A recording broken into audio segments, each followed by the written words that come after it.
काही दिवसांपूर्वी भटक्या कुत्र्याच्या हल्ल्यात एक चिमुकला गंभीर जखमी झाला होता। जखमी बालकाला उपचारासाठी येवला उपजिल्हा रुग्णालयात नेण्यात आले, मात्र आवश्यक इंजेक्शने उपलब्ध नसल्याने त्याला पुढे खासगी रुग्णालयात आणि त्यानंतर नाशिक येथे हलवण्यात आले।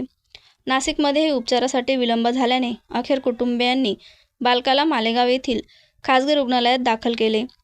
या संपूर्ण प्रकरणानंतर चिमुकल्याच्या कुटुंबियांनी मंत्री छगन भुजबळ यांची भेट घेऊन उपचारादरम्यान झालेल्या अडचणी व मिल्लतनगर परिसरातील भटक्या कुत्र्यांच्या वाढत्या उपद्रवाची माहिती दिली।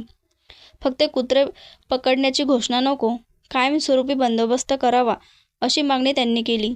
यावेळी मंत्री भुजबळ यांनी संबंधित अधिकाऱ्यांना तातडीने योग्य कारवाई करण्याचे निर्देश दिले। इतवार के रोज मेरे भतीजे को जो कुत्ते ने काटा है, वो कुत्ते को काटने के बाद में हम जब सिविल हॉस्पिटल में गए तो वहाँ पर इंजेक्शन की सुविधा नहीं थी।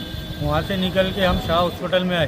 शाह हॉस्पिटल में से नासिक भेजे गया। नासिक में गए तो वहाँ पर भी हमको 6-7 घंटे वहाँ पर हैरान करे। फिर उसके बाद इंजेक्शन मारे बाद वहाँ पर भी कितने ट्रीटमेंट नहीं किया तो फिर हमको प्राइवेट में मालेगांव लेकर जाना पड़ा। वहाँ पर 28 से 38 टाके बैठे उसको। फिर आए यहाँ पर आज भुजबल कार्यालय में आए ले भुजबल साहब से बात किए। भुजबल साहब ने बोले हमको आश्वासन दिए कि इसका एक्शन लेंगे, कुत्तों का भटके हुए कुत्तों का जल्द से जल्द इंतजाम करने मनता इन लोग। तो 2 तारीख से होले अभी तक के नगर पालिका ने कोई एक्शन लिया नहीं। कुत्ते पकड़ने के लिए 2 आदमी आते सिर्फ, और सिर्फ आश्वासन दे के जाते कि गाड़ी आ रही बस।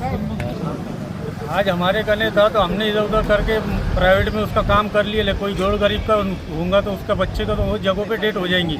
न नगर पालिका हॉस्पिटल में कोई सुविधा इंजेक्शन की, ना बाहर कोई लेता है इसको, बिना पैसे के कुछ काम होता नहीं है। तो नगर पालिका का हॉस्पिटल काय के लिए, गरीबों की मदद के लिए है क्या इसमें बस। सम्राट वर्मा ग्रुप प्रस्तुत हॉटेल वर्मा पॅलेस येथे मिळतात आकर्षक लक्झरी एसी रूम्स, भव्य बॅक्वेट हॉल आणि शहरातील सर्वात सुंदर टेरेस गार्डन। आकाशाच्या सानिध्यात मल्टी क्युजन रेस्टॉरंट तुमच्या चवीची खास काळजी घेईल। ठिकाण उपजिल्हा रुग्णालया शेजारी Yeola, Kopargaon road Yeola. Hotel Verma palace एकदा भेट दिली की पुन्हा यायलाच आवडेल।